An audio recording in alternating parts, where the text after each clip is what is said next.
লোকসভা নিৰ্বাচনৰ ভোট গ্ৰহণ হ'ব বেলট পেপাৰত। 5 ৰাজ্যৰ নিৰ্বাচনৰ ফলাফলৰ পিছতে ইভিএমক লৈ উঠিছে প্ৰশ্ন। ইভিএমৰ ওপৰত ভৰসা নাই উচ্চতম ন্যায়ালয়ৰ অধিবক্তাৰো। সুপ্ৰিম কোৰ্টত উত্থাপন হ'ব ইভিএমৰ গ্ৰহণযোগ্যতা। বেলট পেপাৰত ভোট গ্ৰহণৰ দাবী বিৰোধী দলৰ। কমেও এটা লোকসভা এটা বিধানসভাৰ নিৰ্বাচন বেলট পেপাৰত অনুষ্ঠিত কৰি দেখাওক। शिवसेना सांसद संजय राउतर विस्फोरण। तो हमें कहते कि अगर लोगों के मन में शंका है तो एक बार शंका दूर कर दीजिए। एक चुनाव आप बैलेट पेपर पर लीजिए ना, एक चुनाव। 5খনকৈ ৰাজ্যৰ বিধানসভাৰ নিৰ্বাচনী ফলাফল ঘোষণা হোৱাৰ পিছতে দেশৰ ৰাজনীতিত পুনৰ আৰম্ভ হৈছে ইভিএম বিতৰ্ক। বিশেষকৈ মধ্যপ্ৰদেশ আৰু ছত্তীশগড় নিৰ্বাচনী ফলাফল সম্পূৰ্ণ ওলোটা হৈ পৰাৰ পিছতে দেশজুৰি ইভিএমৰ ওপৰত সৃষ্টি হৈছে সন্দেহ আৰু অবিশ্বাসৰ। কংগ্ৰেছকে ধৰি দেশৰ প্ৰায় আটাইবোৰ বিৰোধী দলে ইভিএমৰ পৰিৱৰ্তে বেলট পেপাৰত নিৰ্বাচনৰ ভোট গ্ৰহণ কৰিবলৈ দাবী জনাই আহিছে যদিও এই দাবী গুৰুত্ব দিয়া নাই নিৰ্বাচন আয়োগে। কিয়নো কেন্দ্ৰত শাসনাধিষ্ঠ বিজেপি দল আছে ইভিএমৰ পক্ষত। ইভিএমৰ পৰিৱৰ্তে বেলট পেপাৰত ভোট গ্ৰহণৰ দাবী সমৰ্থন কৰা নাই প্ৰধানমন্ত্ৰী মোদী আৰু বিজেপিয়ে। কিন্তু কিয় বেলট পেপাৰত ভোট গ্ৰহণ কৰিবলৈ ভয় কিয় বিজেপিৰ? ইভিএম নহলে নিৰ্বাচনত জিকিব নোৱাৰিব নেকি বিজেপি? মধ্যপ্ৰদেশৰ প্ৰাক্তন মুখ্যমন্ত্ৰী দিগ্বিজয় সিঙে ইভিএমৰ ওপৰত সন্দেহ ব্যক্ত কৰাৰ পিছতে সম্প্ৰতি দেশৰ ৰাজনীতিত সৰ্বাধিক চৰ্চিত বিষয়টোৱে হৈছে ইভিএম। উল্লেখ্য যে বিগত 2012 চনত ইভিএমৰ পৰিৱৰ্তে বেলট পেপাৰত ভোট গ্ৰহণৰ দাবী জনাইছিল বিজেপিয়ে। কিন্তু এতিয়া সেই একেই বিজেপিয়ে ক্ষমতাত থকাৰ পিছত বেলট পেপাৰৰ পৰিৱৰ্তে ইভিএমৰ পক্ষতহে অৱস্থান কৰিছে। সুপ্ৰিম কোৰ্টৰ এগৰাকী অধিবক্তা বলৰাজ সিঙৰ মতে চৰকাৰী পক্ষই ইভিএমক নিয়ন্ত্ৰণ কৰিব পাৰে। যেতিয়া নিজৰ প্ৰয়োজন হয় তেতিয়া নিজৰ অনুকূলে কেন্দ্ৰীয় চৰকাৰে ব্যৱহাৰ কৰিব পাৰে ইভিএম।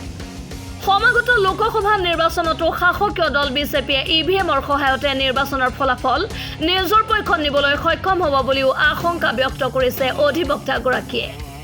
অধিবক্তাৰ মতে এটিএম মেচিনত যিদৰে টকা উলিওৱাৰ পিছত এখন স্লিপ লাভ কৰা যায় তেনে ব্যৱস্থা ইভিএমতো সংযোগ কৰিব লাগে যাতে ভোটাৰে কাক ভোট দিলে তাক লৈ নিশ্চিত হ'ব পাৰে। अब ईवीएम पे पहले जब बीजेपी अपोजिशन में होती थी ये भी खुद प्रश्न उठाते थे और आज दूसरी पार्टियां उठा रही है। अब पार्टियों का मतलब नहीं है कौन बीजेपी और कौन कांग्रेस, ये देश के लोग मेजोरिटी अब इस पर क्वेश्चन मार्क उठा रही है। अगर ईवीएम पे लोगों का विश्वास नहीं है, देश की जनता देश की मालिक है, पॉलिटिकल पार्टियां देश की मालिक नहीं है, ना इस देश का कोई प्राइम मिनिस्टर, ना इस देश के अपोजिशन के लीडर इस देश के मालिक हैं। इस देश के मालिक देश की जनता है। देश की जनता का विश्वास मैक्सिमम ईवीएम से उठा हुआ है। क्यों उठा हुआ है? क्योंकि अगर कोई आदमी किसी को वोट करता है तो उसको तसल्ली होने का तरीका होना चाहिए, उसको पता रह गए कि मैंने उसको वोट किया है। बैलेट पेपर पर तो वो अपने हाथों से निशान लगाता है तो उसको विश्वास होता है कि मैंने फला आदमी को वोट दिया है। बाद में भले ही कोई बैलेट पेपर के साथ भी छेड़खानी करे या गिनती में गड़बड़ कर ले, दैट इज़ सेपरेट इशू। मगर वोटिंग में इसमें जो मशीन में जो वोट डालते हैं लोगों को ये नहीं पता चलता कि वाकई मैंने जिसको वोट दिया है। वीवीपैट का भी सुप्रीम कोर्ट में भी इशू आया था और ये इनकी ड्यूटी भी बनती थी, वो पता नहीं इस इलेक्शन में यूज किया कि नहीं किया है।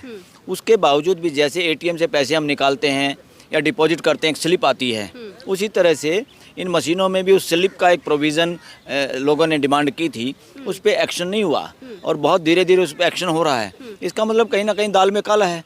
आपको रसीद मिलनी चाहिए और रसीद भी ऐसी होनी चाहिए जो लोग अपनी जेब में रख सकें। उससे क्या होगा, एक बूथ पे भी अगर काउंटिंग होती है, अगर उस बूथ के 50 आदमी हैं या 60 आदमी हैं, 100 वोट हैं उस बूथ पे और 100 के 100 आपस में इकट्ठे रहते हैं, आसपास पड़ोस में रहते हैं, पता चल जाता है कि मेजोरिटी ने किसको वोट दिया था और जीता कौन है उस बूथ पे, तो गलतियां पकड़ी भी जा सकती हैं। पर यहाँ वोटर को गलती पकड़ने का अधिकार उनके हाथ में नहीं है। উল্লেখ্য যে দেশৰ কিছু কিছু ভোট কেন্দ্ৰত এনেধৰণৰ ভিভিপেটৰ ব্যৱস্থা আছে যদিও এই স্লিপ ভোটাৰৰ হাতত পৰাৰ পৰিৱৰ্তে ইভিএম বক্সতে সোমাই থাকে। অধিবক্তা গৰাকীৰ মতে উচ্চতম ন্যায়ালয়ৰ জৰিয়তেহে দেশত বেলট পেপাৰ ব্যৱস্থাৰ পুনৰ প্ৰৱৰ্তন কৰিবলৈ নিৰ্বাচন আয়োগক বাধ্য কৰিব পৰা যাব। এই সন্দৰ্ভত অধিবক্তা গৰাকীয়ে নিজাকৈ আবেদন দাখিল কৰিব বুলি সদৰি কৰাৰ লগতে দেশৰ ৰাজনৈতিক দলসমূহকো উচ্চতম ন্যায়ালয়ৰ কাষ চাপিবলৈ আহ্বান জনায়। हमारी सुप्रीम कोर्ट बार एसोसिएशन में यहाँ 1-2 बार चुनाव हुआ ईवीएम मशीन से और उसमें गड़बड़ की आशंका जताई तो तुरंत बंद कर दिया। सुप्रीम कोर्ट बार एसोसिएशन ने हमने उसको कि इसको जुते मारो इस ईवीएम मशीन को। अगर हमारे लोग, हमारे वोटर इसमें शंका जाहिर करते हैं और इसमें गड़बड़ की गुंजाइश है, और ऐसा लोगों को मैक्सिमम को विश्वास हो गया था किसी विनिंग कैंडिडेट ने हेराफेरी की है, पैसे लेके किसी का ईमान खरीद लो इस देश में, और खासतौर पर बिकने के लिए तैयार हैं लोग। यहाँ एमएलए एमपी बिकने के लिए तैयार हैं, यहाँ के मंत्री संतरी बिकने के लिए तैयार हैं।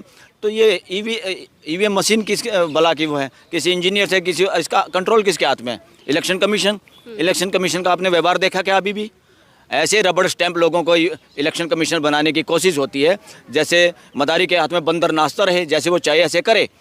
ইপিনে ইভিএমক নিজৰ অনুকূলে ব্যৱহাৰ কৰি অহা বুলি প্ৰধানমন্ত্ৰী মোদীৰ বিৰুদ্ধে অভিযোগ তুলিছে সাংসদ সঞ্জয় ৰাউতে। শিৱসেনাৰ সাংসদগৰাকীৰ দাবী, যদি বিজেপি চৰকাৰ আৰু মোদীৰ সাহস আছে, কমেও এবাৰ লোকসভা আৰু এবাৰ বিধানসভাৰ নিৰ্বাচনৰ ভোটগ্ৰহণ ইভিএমৰ পৰিৱৰ্তে বেলট পেপাৰত অনুষ্ঠিত কৰক। तो हमें कहते कि अगर ये लोगों के मन में शंका है तो एक बार शंका दूर कर दीजिए। एक चुनाव आप बैलेट पेपर पर लीजिए ना, एक चुनाव से, और लोगों के मन में जो शंका है दूर कर लीजिए। हम एक चुनाव की बात करते हैं, एक चुनाव बैलेट पेपर पर लीजिए, चाहे लोकसभा हो चाहे विधानसभा हो, फिर लोगों को बोलने का मौका नहीं रहे। সাংসদ সঞ্জয় ৰাউতে সদৰি কৰা মতে সমাগত লোকসভা নিৰ্বাচনৰ ভোটগ্ৰহণ যাতে বেলট পেপাৰত অনুষ্ঠিত কৰা হয়, তাৰ বাবে সকলো বিৰোধী দলক একত্ৰিত কৰি যাৱতীয় পদক্ষেপ গ্ৰহণ কৰা হ'ব। National desk, NV live.